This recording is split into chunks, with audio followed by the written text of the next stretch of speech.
The morning sun cast long shadows across the dusty streets of Bamako, Mali's bustling capital. Amadou Traore adjusted his worn leather briefcase and straightened his tie, preparing for another day at the Ministry of Justice.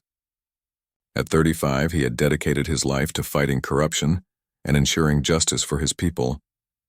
His colleagues often joked that he was too honest for his own good, but Amadou wore this as a badge of honor.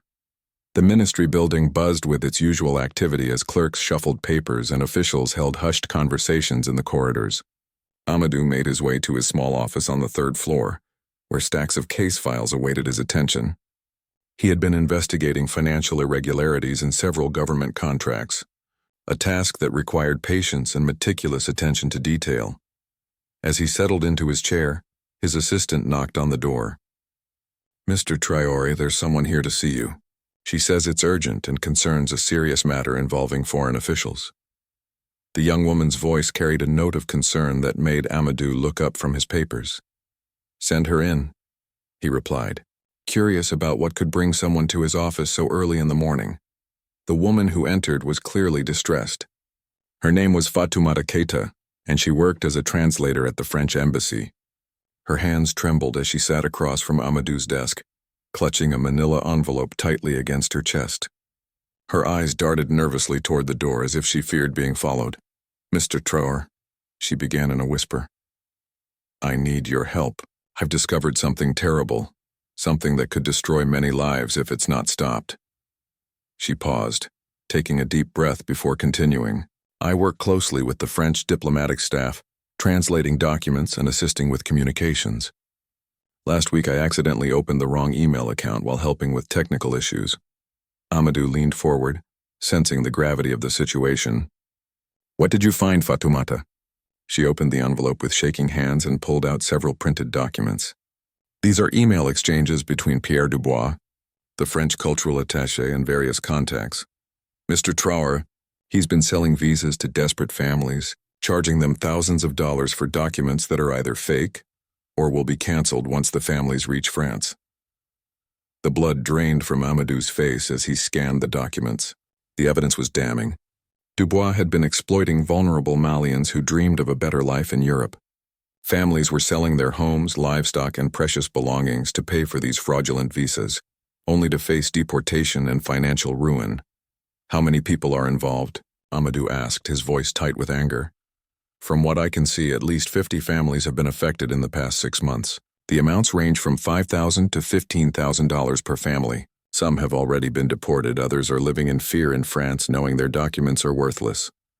Fatoumata's voice broke as she continued. "One family I know personally, the Cissés, sold their grandmother's gold jewelry and their small farm to pay Dubois. Their teenage son is now sleeping on the streets of Paris because he's afraid to seek help."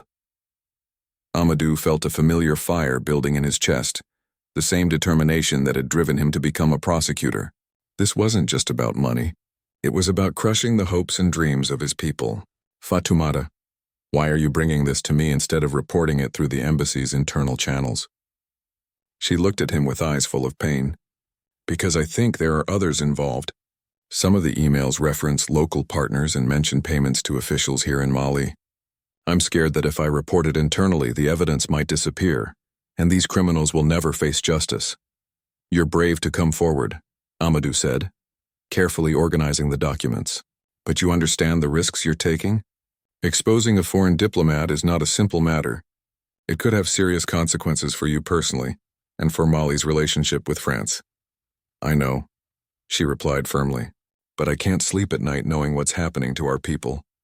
These families trusted the French government, and they've been betrayed in the worst possible way. Someone has to speak for them." Amadou studied the evidence more carefully, noting the dates, amounts, and names mentioned in the correspondence. The scale of the operation was larger than he had initially realized. This wasn't a simple case of individual corruption. It appeared to be a systematic scheme, designed to exploit the desperation of people seeking a better life. "I'll need you to provide a formal statement," he told Fatoumata, "and we'll need to verify the authenticity of these documents. This kind of investigation requires absolute certainty because the accusations are so serious." As Fatoumata nodded in agreement, Amadou's mind was already racing ahead, considering the challenges they would face. Diplomatic immunity was a significant obstacle, but the evidence suggested that Malian citizens might also be involved in the scheme. If he could prove that local officials were complicit, it might provide the leverage needed to pursue justice. The two spent the next hour going through the documents in detail, with Fatoumata explaining the context of various communications and identifying the people involved. By the time she left his office, Amadou had a clear picture of the scope of the fraud and the devastating impact it was having on Malian families. Alone in his office, Amadou sat back in his chair and considered the path ahead. He knew that challenging a foreign diplomat would not be easy, but the evidence was compelling and the victims deserved justice. He thought about the Cissé family's son sleeping on the streets of Paris, about the other families who had sacrificed everything for a dream that had been sold to them as a lie. He picked up his phone and dialed the number of his colleague at the anti-corruption unit. This case would require careful coordination and absolute discretion. The stakes were high, but Amadou had never backed down from a fight for justice, and he wasn't about to start now.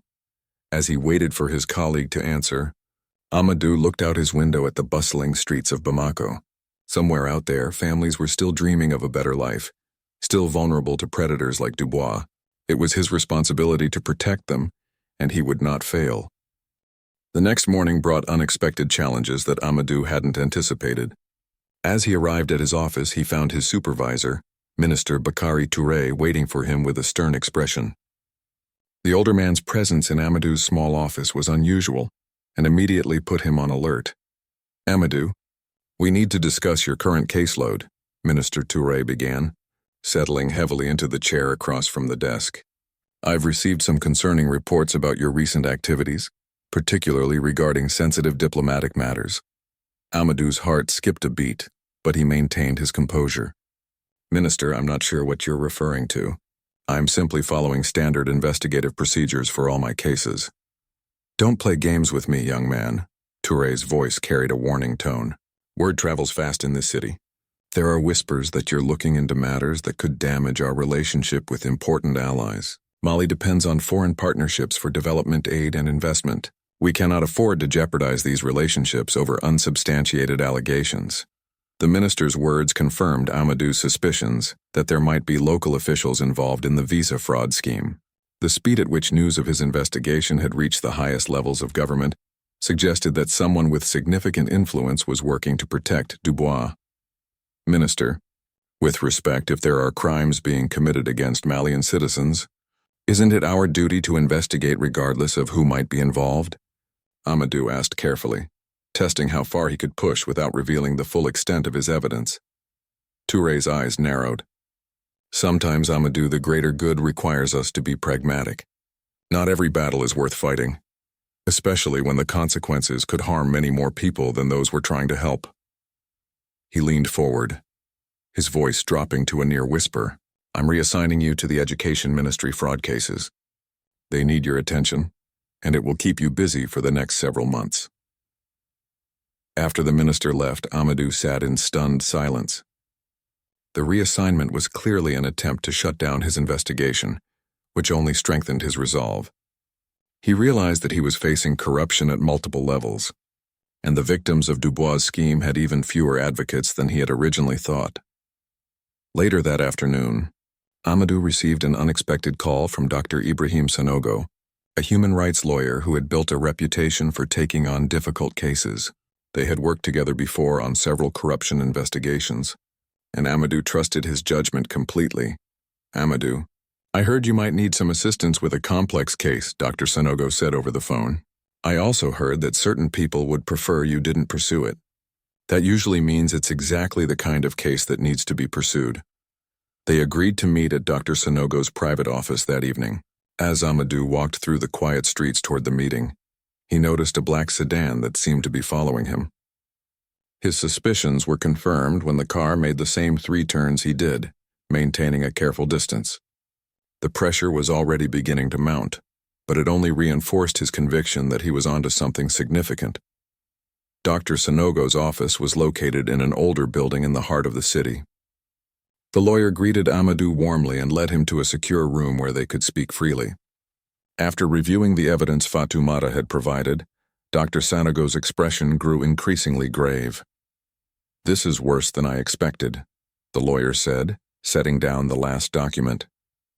"The systematic nature of this fraud, combined with the apparent involvement of local officials, makes this a case with international implications. But that also means we have multiple avenues for seeking justice." "What do you mean?" Amadou asked.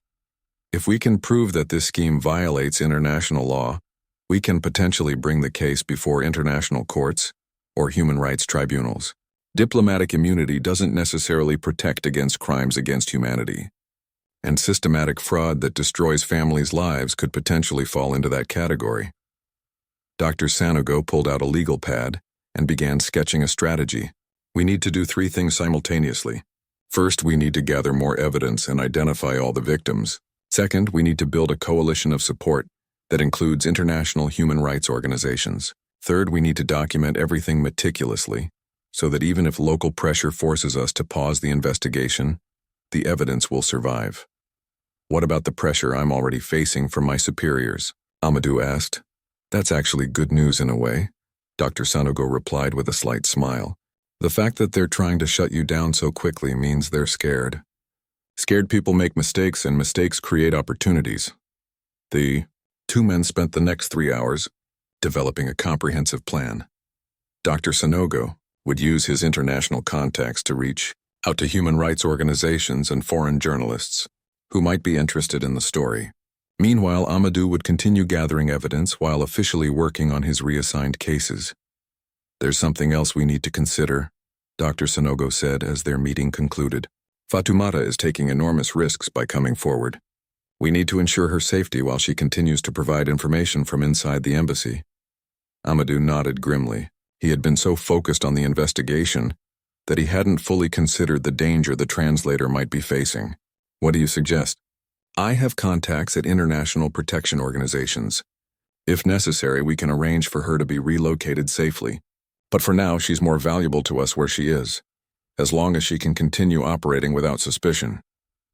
As Amadou prepared to leave, Dr. Sanogo handed him a secure phone. "Use this for all communications related to the case. Assume that your regular phone and email are being monitored now that you've attracted official attention." Walking home through the darkened streets, Amadou felt the weight of responsibility settling on his shoulders. The case was becoming more complex and dangerous than he had initially realized, but the faces of the victims kept him focused on the ultimate goal of justice. The following morning, Fatoumata contacted him using the secure communication method Dr. Sanogo had established. She had disturbing news. "Mr. Traore, I think someone suspects that information is being leaked. Yesterday, Pierre Dubois asked me specifically about email security and whether anyone else had access to his accounts. I told him that only the IT department handles such matters, but he seemed suspicious." "Are you in immediate danger?" Amadou asked, his concern evident.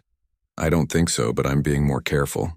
However, I have new information that you need to see. Dubois has scheduled a meeting with someone he refers to as the local coordinator for tomorrow afternoon. The meeting is supposed to discuss expanding operations to include student visas and work permits." This development confirmed that the fraud scheme was not only ongoing, but was actually growing in scope. Amadou realized the time was running out. If they were going to stop Dubois and his accomplices, they needed to act quickly before more families became victims. He spent the rest of the day carefully documenting everything they had discovered so far, ensuring that multiple copies of the evidence were stored in secure locations. The investigation had evolved from a simple corruption case into something much larger, and Amadou was determined to see it through to the end, regardless of the personal cost. The breakthrough came from an unexpected source. Amadou was reviewing his reassigned education ministry cases when his assistant knocked on his door with unusual urgency. "Mr. Traore, there's a woman here who insists on speaking with you. She says her name is Marianne Dubois and it's about her husband." Amadou's pulse quickened. He had been investigating Pierre Dubois for weeks, but he had never expected the diplomat's own wife to seek him out. "Send her in immediately," he instructed, quickly clearing his desk of sensitive documents. Marianne Dubois was a woman in her early 40s with tired eyes and nervous hands. She looked around the office cautiously before speaking, as if she feared being overheard even in this presumably safe space. Her accent carried traces of both French and local influences, suggesting she had lived in Mali for several years. "Mr. Traore, I know you've been investigating my husband," she began without preamble. "I also know that people are trying to stop you. But there are things you don't know, things that make this situation even worse than you realize." Amadou studied her carefully, wondering if this could be a trap orchestrated by those who wanted to end his investigation. Why would you want to help with an investigation into your own husband? Tears welled up in her eyes. "Because I can't live with what he's doing anymore.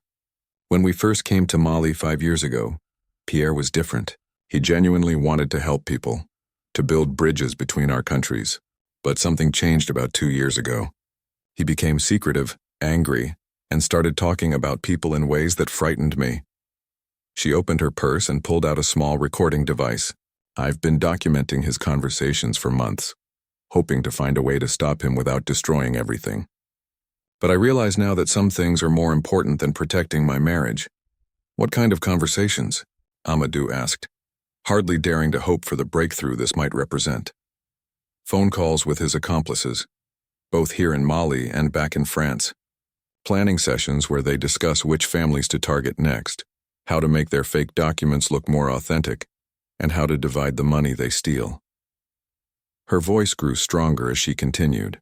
"Mr. Traore, this isn't just about visas. They're also selling false promises of jobs, university placements, and even medical treatments in France." Amadou realized that the scope of the fraud was far beyond what he had initially discovered. "How many people are involved in this network?" "At least 8 people that I know of. 3 French officials, including Pierre, and 5 Malian accomplices. One of them is someone you know well, someone who has been feeding Pierre information about your investigation." She paused, clearly struggling with the revelation she was about to make. "It's your supervisor, Minister Bakary Touré." The confirmation of his suspicions hit Amadou like a physical blow. Minister Traore hadn't just been trying to protect diplomatic relations. He had been actively participating in the fraud while using his position to shield the operation from investigation. "I have recordings of their conversations," Marianne continued. "Touré has been providing Pierre with lists of wealthy families who might be interested in emigration opportunities. He also warned Pierre about your investigation and suggested ways to discredit you professionally." She handed Amadou the recording device along with a set of transcripts she had prepared. "There's something else. Pierre keeps detailed financial records of all their transactions in a safe at our house. He's obsessively careful about documentation because he doesn't trust his partners not to cheat him." "Why are you telling me all this?" Amadou asked. "You must know that this will destroy your husband's career and possibly send him to prison." "Because I've met some of the families he's destroyed," she replied, her voice breaking. "Last month I encountered Fatima Cissé at the market. She recognized me as Pierre's wife and begged me to help her son in Paris. When I learned what had really happened to her family, I knew I couldn't stay silent anymore." Amadou spent the next hour listening to selected portions of the recordings Marianne had made. The evidence was devastating. Not only did it confirm the visa fraud, but it revealed additional schemes involving fake job placements and fraudulent university admissions. The recordings also provided crucial evidence of Minister Touré's direct involvement in the conspiracy. "Marianne, you realize that once this evidence becomes public, your life here will become impossible. Have you thought about what you'll do?" Amadou asked with genuine concern. "I've been in contact with friends back in France who can help me start over. I've also been secretly moving money into accounts that Pierre doesn't know about. Money that I plan to use to help some of the families he's cheated." She looked at him with determination. "I want to do more than just expose him. I want to help make things right for his victims." This development changed everything. With Marianne's evidence, Amadou now had enough proof to pursue criminal charges not only against Pierre Dubois, but also against Minister Touré and the other Malian accomplices. However, it also meant that he could no longer work within the official system, since his direct supervisor was part of the conspiracy. "I need to ask you to do something dangerous," Amadou said carefully. "Would you be willing to help us gather the financial records from your husband's safe? It would provide the final piece of evidence we need to ensure convictions." Marianne nodded without hesitation. "I've already made copies of everything. Pierre thinks I don't know the combination to his safe, but I've been watching him open it for months." She handed him a thick envelope. "Bank records, payment receipts, victim lists. Contact information for accomplices, everything. As Amadou reviewed the financial documents, he was staggered by the scale of the operation. Over the past 2 years, the network had stolen more than $2 million from desperate families. The money had been divided among the conspirators according to a careful formula, with the largest shares going to Pierre Dubois and Minister Traore. "There's one more thing," Marianne said as she prepared to leave. "Pierre is planning to transfer a large sum of money to a Swiss bank account next week. I think he's getting ready to disappear, possibly because he knows that you're getting close to exposing everything." This revelation created urgency that Amadou hadn't felt before. If Dubois and his accomplices fled with the stolen money, the victims would never have a chance to recover their losses, and the criminals might escape justice entirely. After Marianne left, Amadou immediately contacted Dr. Sanogo using the secure phone. The lawyer listened intently as Amadou described the new evidence and the timeline they now faced. "This changes our entire strategy," Dr. Sanogo said. "We can't wait for international intervention or media attention. We need to act within the next few days, and we need to do it in a way that prevents the conspirators from escaping or destroying evidence." "What do you suggest?" "We need to coordinate simultaneous actions. First, we'll present the evidence to the president's office, bypassing Minister Traore entirely. Second, we'll alert international law enforcement agencies so they can freeze the conspirators' bank accounts. Third, we'll provide the evidence to international media outlets so the story becomes public before anyone can suppress it." "And what about Fatoumata and Marianne? They'll be in danger once this goes public. I've already arranged for both of them to be relocated to safe locations. They'll be protected, and they'll be available to testify when the time comes." As Amadou hung up the phone, he felt a mixture of excitement and apprehension. After weeks of careful investigation, they finally had everything they needed to seek justice for the victims of the fraud. But he also knew that the next few days would determine whether the criminals would face consequences or whether they would escape to continue their schemes elsewhere. The battle for justice was about to begin, and Amadou was ready to fight with everything he had. The plan to expose the conspiracy began at dawn on a Wednesday morning.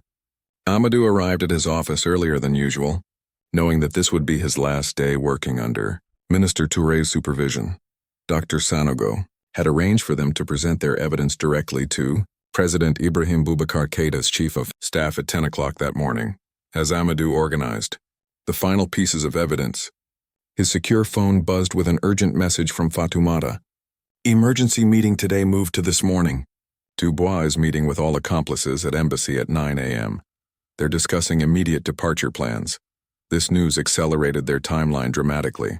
If the conspirators were planning to flee that very day, there was no time for the careful, methodical approach they had planned. Amadou immediately called Dr. Sanogo. "We need to move now," Dr. Sanogo said after hearing the update. "I'm contacting our media contacts immediately. If we can't prevent them from running, we can at least ensure the story goes public before they disappear." "What about the presidential meeting?" "We'll proceed with that as planned, but we'll also need to alert international authorities immediately. I have contacts at Interpol who can issue immediate alerts for the main conspirators." Amadou spent the next hour making copies of all their evidence and distributing them to secure locations. He knew that once their investigation became public, there would be attempts to destroy or discredit their findings. At 8:30 a.m., as he prepared to leave for the presidential palace, Minister Traore appeared unexpectedly in his doorway. The older man's face was flushed with anger, and his usual composed demeanor had been replaced by barely controlled rage. "You think you're clever, don't you, Amadou?" Touré's voice was low and menacing. "Playing detective, making accusations against people who are far more important than you'll ever be." Amadou remained calm, knowing that this confrontation was inevitable. "Minister, if you have something specific to discuss, perhaps we should involve other officials." "Don't pretend you don't know what this is about," Traore snapped. "Your investigation into diplomatic personnel ends now. In fact, your career ends now. I'm terminating your employment effective immediately for insubordination and conduct unbecoming of a government official." "On what grounds?" Amadou asked, though he already knew the answer. "You've exceeded your authority, interfered with diplomatic relations, and ignored direct orders from your superiors. Clear out your office. Security will escort you from the building within the hour." After Traore left, Amadou realized that his former supervisor was trying to neutralize him before the evidence could be presented to higher authorities. Fortunately, Dr. Sanogo had anticipated this possibility and had already secured copies of all evidence in locations beyond Traure's reach. Amadou quickly gathered his personal belongings and the few remaining case files he needed, then left the ministry building for what he knew would be the last time as an employee. As he walked toward his car, he noticed several security officers watching him closely, confirming that his movements were now being monitored. The meeting at the presidential palace proceeded despite these complications. Dr. Sanogo had arranged for them to meet with Mahamane Maiga, the president's chief of staff, who had a reputation for integrity and decisive action. "Gentlemen, these are extremely serious allegations," Maiga said after reviewing their evidence. "If what you're telling me is true, this represents not only criminal fraud but also a betrayal of public trust at the highest levels." "We understand the gravity of the situation," Dr. Sanogo replied. "That's why we've taken such care to ensure the evidence is comprehensive and verifiable. We also believe that immediate action is necessary to prevent the conspirators from fleeing the country." Maiga studied the financial records and recordings carefully. "This evidence appears solid, but I need to verify some details before we can proceed with arrests.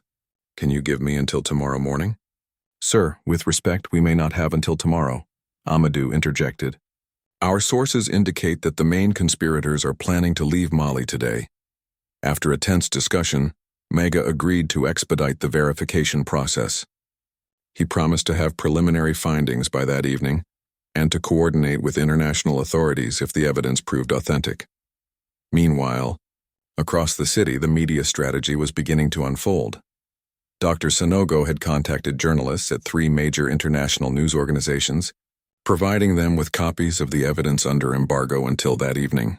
This approach would ensure that the story would break simultaneously across multiple platforms, making it impossible to suppress. By mid-afternoon, Amadou received word that Pierre Dubois had not shown up for his afternoon appointments at the embassy. Fatoumata, who was monitoring the situation from her position, reported that the French diplomat's office had been cleared out and that his personal belongings had been removed from the embassy compound. "He's running," Dr. Sanogo said when Amadou reported this development. "But our international contacts have been notified.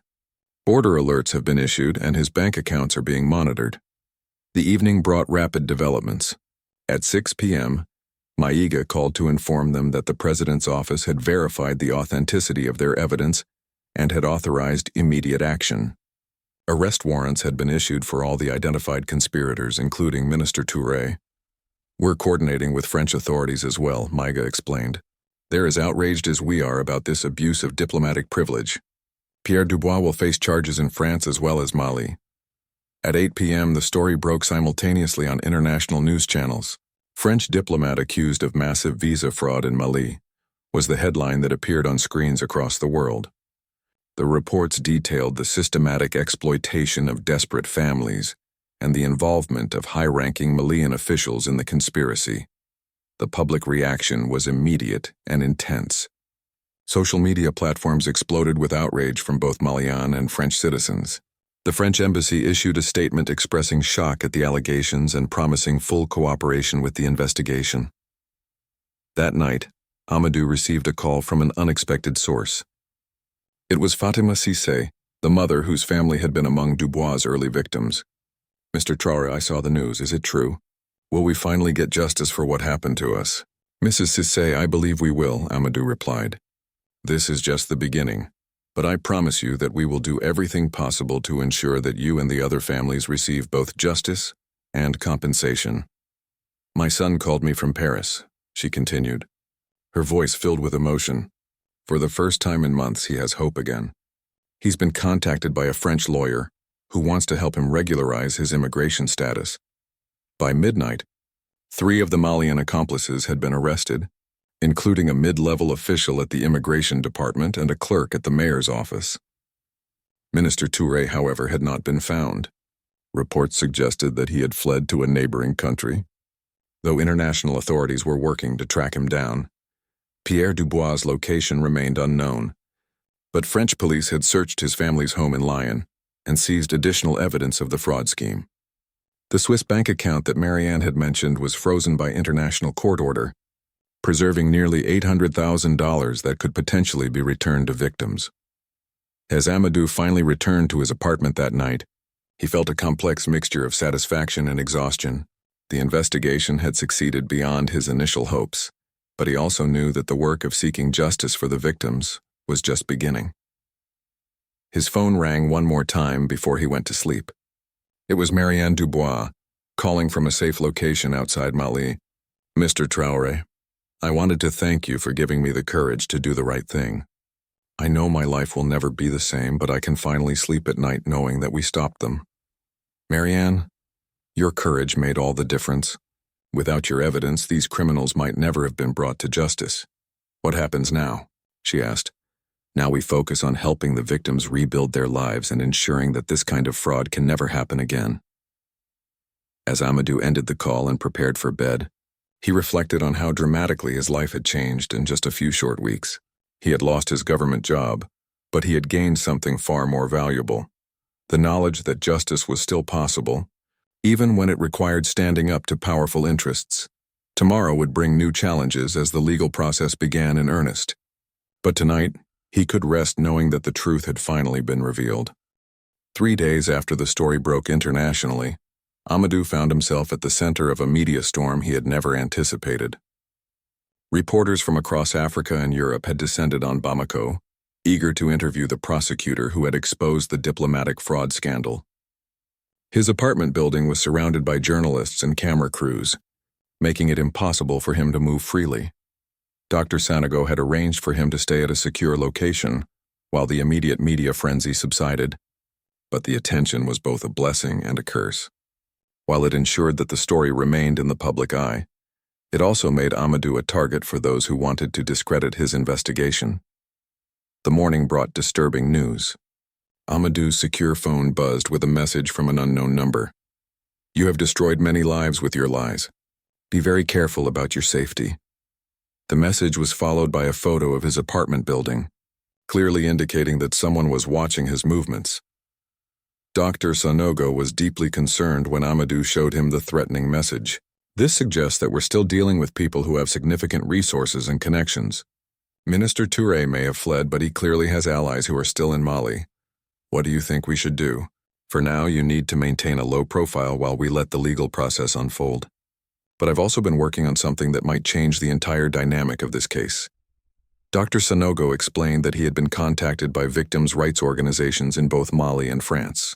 They were interested in organizing a class action lawsuit that would seek not only criminal prosecution of the conspirators, but also substantial financial compensation for the affected families. "How many victims are we talking about?" Amadou asked.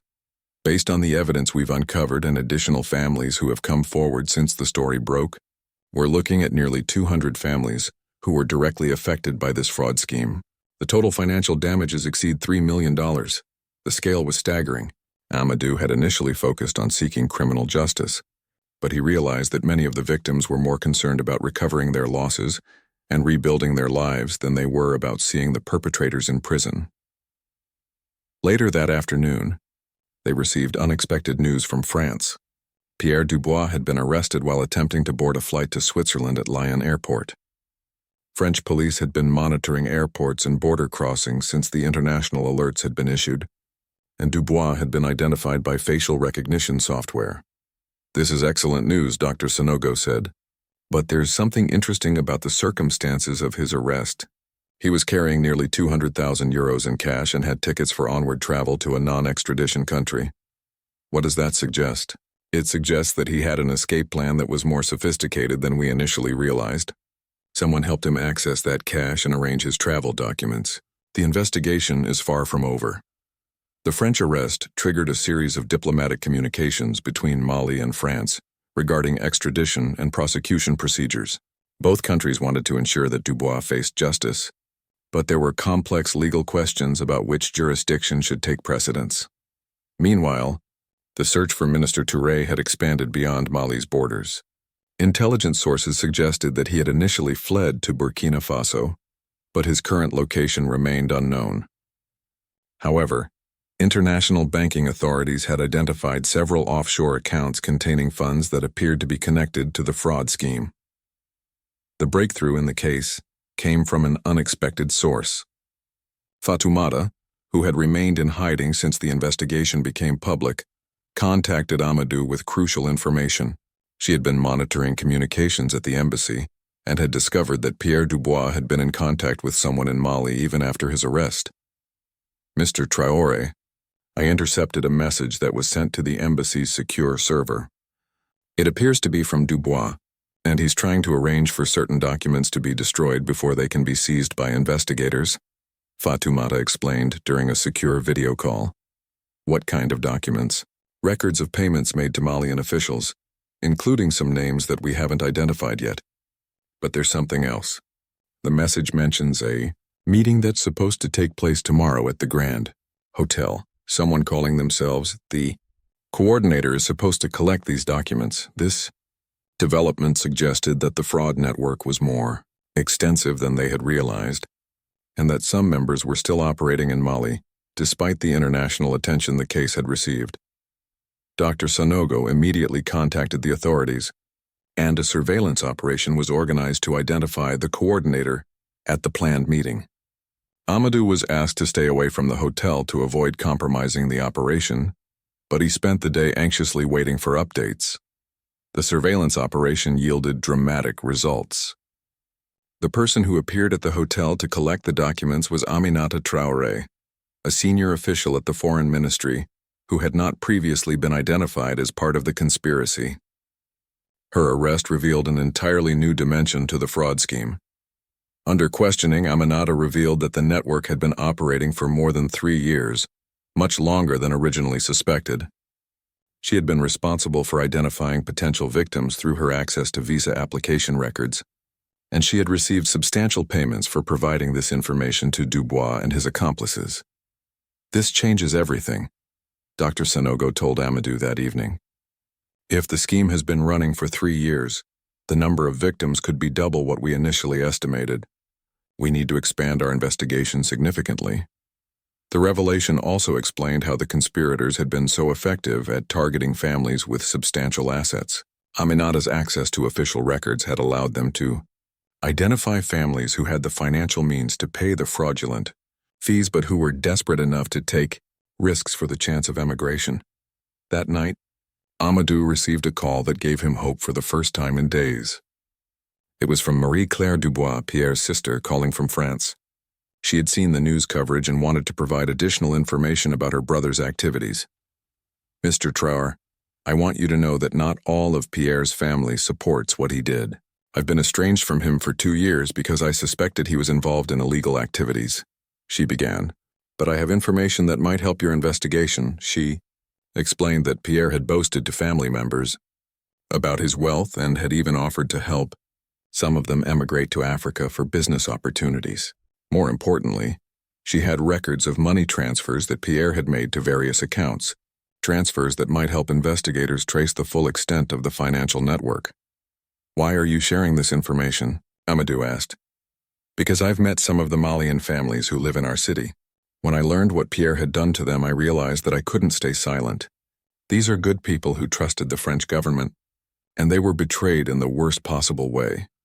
Marie-Claire's information proved invaluable in mapping the financial structure of the fraud network. Her record showed that money had flowed not only to the direct conspirators, but also to a network of facilitators and enablers in both countries.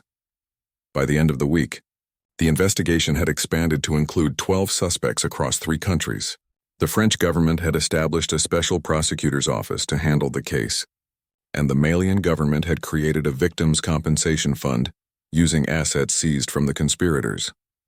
However, the expanded investigation also revealed the true scale of the damage. Nearly 400 families had been affected over the 3-year period, with total losses exceeding $5 million. Some families had lost their life savings, while others had been forced to sell property and possessions to pay the fraudulent fees. The human cost was equally devastating. Amadou received dozens of calls and letters from victims describing how the fraud had destroyed their dreams and torn apart their families.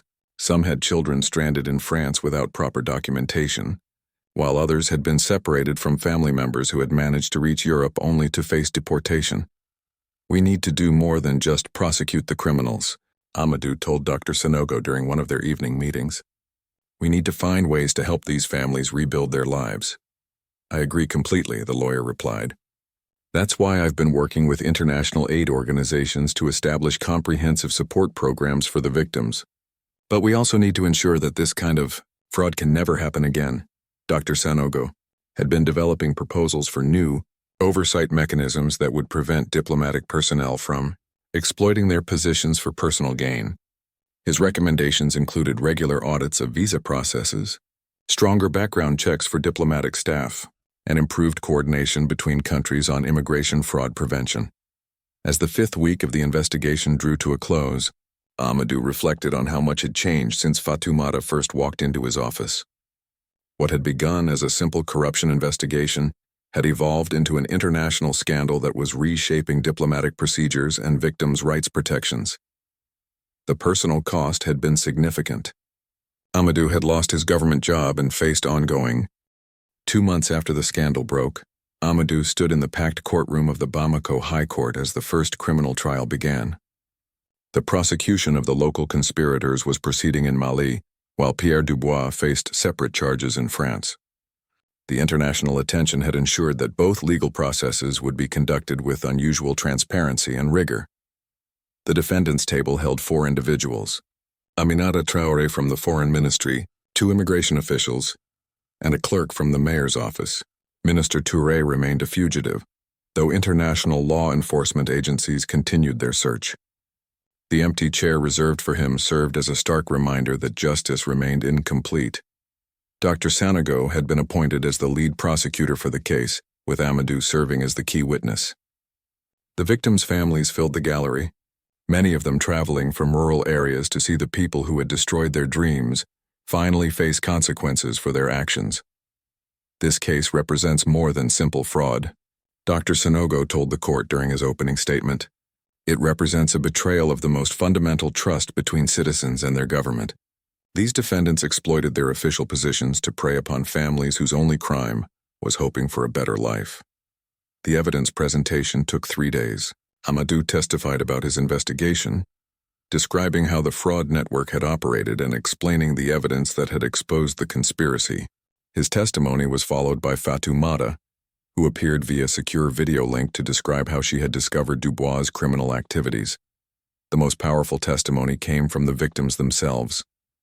Family after family took the witness stand to describe how they had been deceived and financially destroyed by the defendants' actions. Fatima Cisse's testimony was particularly emotional as she described selling her grandmother's gold jewelry and watching her son struggle to survive on the streets of Paris. "They didn't just steal our money," she told the court through tears. "They stole our hope, our dignity, and our future. My son still has nightmares about what happened to him in France.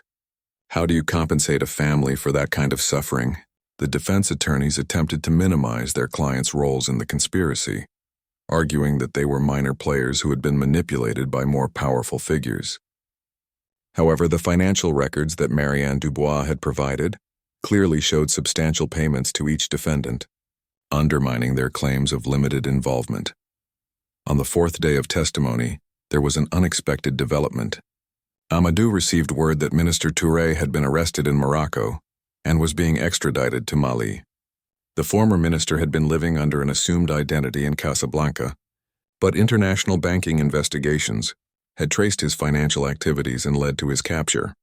News of Touré's arrest sent shockwaves through the courtroom and the broader Malian political establishment. His extradition meant that the most senior figure in the domestic conspiracy would finally face justice, lending additional weight to the ongoing trial. Meanwhile, in France, Pierre Dubois' trial was proceeding with similar intensity. French media coverage had been extensive, and the case had sparked a broader conversation about oversight of diplomatic personnel and the protection of vulnerable immigrants from fraud. Marianne Dubois had testified in the French proceedings, providing crucial evidence about her husband's activities and his network of accomplices. Her decision to cooperate with the investigation had made her a target of criticism from some quarters, but she had also received support from human rights organizations. and other diplomatic spouses who praised her courage. The French trial revealed additional details about the international scope of the fraud network. Pierre Dubois had connections with similar operations in other African countries, suggesting that the Mali scheme was part of a broader pattern of diplomatic corruption. Back in Mali, the prosecution's case was strengthened by surprise testimony from one of the defendants. Amadou Kone, the immigration official, decided to cooperate with the prosecution in exchange for a reduced sentence. His testimony revealed how the network had operated and implicated additional officials who had not yet been charged. The system was more organized than anyone realized, Kone told the court. We had regular meetings, assigned roles, and even backup plans for dealing with suspicious families or investigators. Minister Traore was not just a participant. He was the mastermind of the entire operation in Mali. This testimony provided crucial evidence about the hierarchy within the conspiracy and helped prosecutors understand how the network had managed to operate for so long without detection. It also revealed that there were still conspirators who had not been identified, leading to new arrests and expanded investigations. The trial was interrupted for a week to allow prosecutors to investigate Kone's revelations, but the delay actually strengthened the case against the remaining defendants.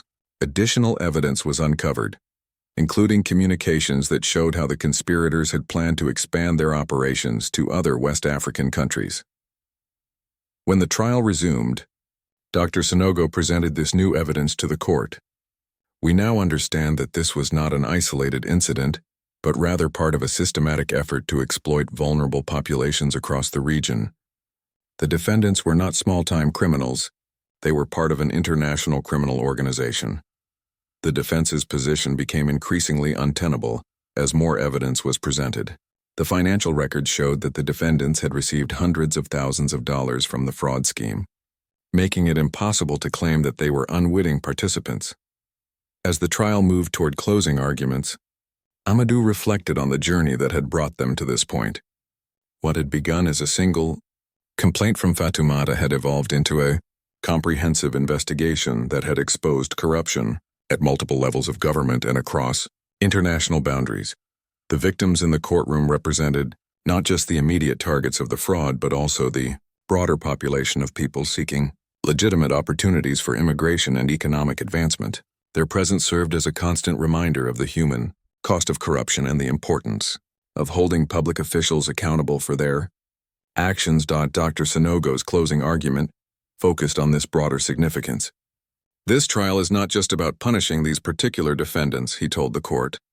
It is about sending a message that corruption will not be tolerated, that public officials who betray the trust placed in them will face consequences, and that victims of such betrayal will receive justice. The evidence in this case is overwhelming. The defendants participated in a scheme that systematically defrauded hundreds of families, stealing millions of dollars and destroying countless lives. They exploited their positions of trust to prey upon people's hopes and dreams, and they showed no remorse for the suffering they caused. The defense's closing arguments emphasized their clients' cooperation with the investigation and their expressions of remorse for their actions. However, the substantial evidence of their involvement in the conspiracy made it difficult to argue for acquittal or minimal sentences. As the judge retired to consider the verdict, Amadou felt a sense of anticipation mixed with anxiety.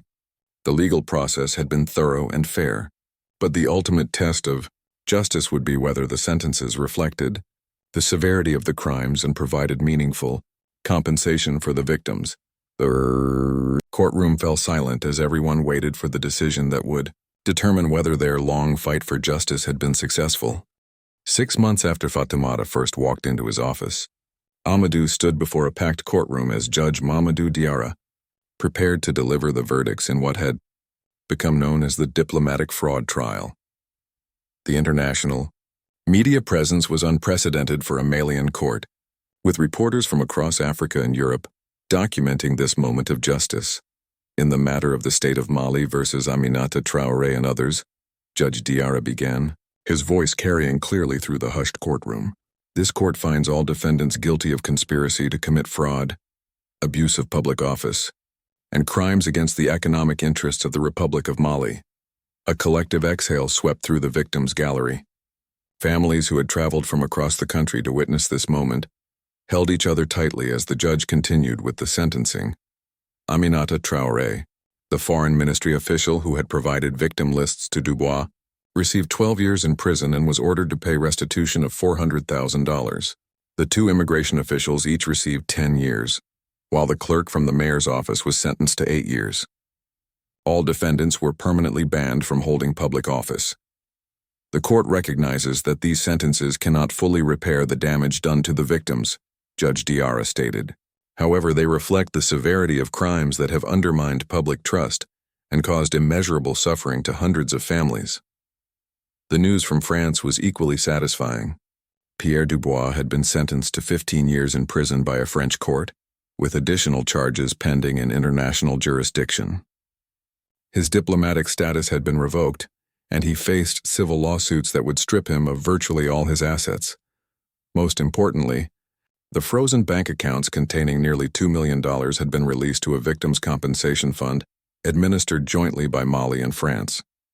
This money, combined with assets seized from the other conspirators, would provide meaningful restitution to affected families. But perhaps the most dramatic moment came 3 weeks later, when Minister Bakary Touré was finally brought to trial. The former minister, who had orchestrated much of the conspiracy from his position of power, faced the most serious charges. His trial had drawn even more international attention than the previous proceedings. Touré had maintained his innocence throughout his detention, claiming that he was being scapegoated for the crimes of others. However, the evidence against him was overwhelming. The recordings provided by Marianne Dubois clearly showed him planning operations, dividing profits and coordinating with Dubois to expand the fraud scheme.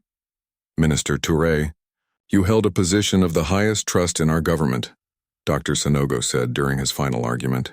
"Citizens looked to you for protection and justice, but instead, you exploited their hopes for your personal enrichment.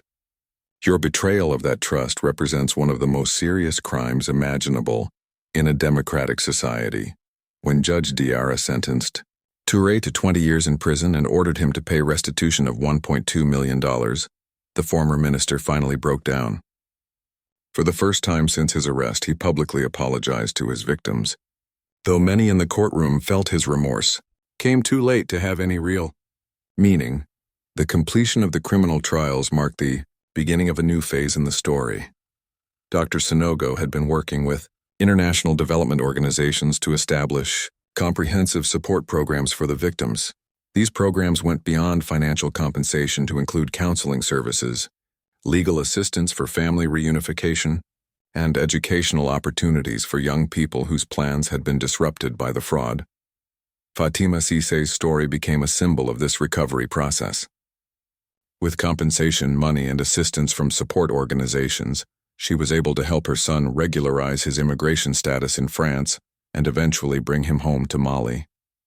She used part of her compensation to start a small business and became an advocate for other fraud victims.